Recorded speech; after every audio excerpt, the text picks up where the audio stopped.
40 ans après, le geste est toujours aussi sûr. Il ne fait aucun progrès en dessin depuis 68, c'est ça qui est bien. Et pourtant, cette insolente affiche est devenue une de ces icônes des rues, celles qui ont recouvert les murs de mai 68, donnant à la révolte sociale un trait poétique. L'auteur du dessin s'appelle Jean Hilero, alias Jean Hill, un peintre installé à Montpellier depuis une vingtaine d'années. L'histoire de son affiche a commencé pendant l'occupation de la Sorbonne. Hors la loi, ceux qui sont dans la Sorbonne, donc ils occupent la Sorbonne. Les réunions s'y succèdent. Jean Hill participe à une assemblée générale des plasticiens.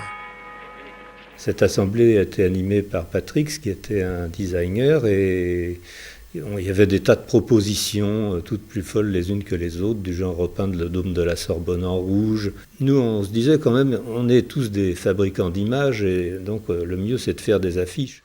La décision d'occuper l'atelier de lithographie des Beaux-Arts de Paris est votée, et quelques jours plus tard, le déclic.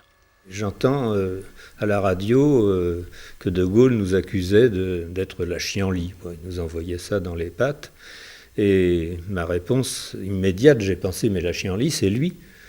Donc j'avais mon carnet de croquis, j'ai commencé à dessiner des petits De Gaulle.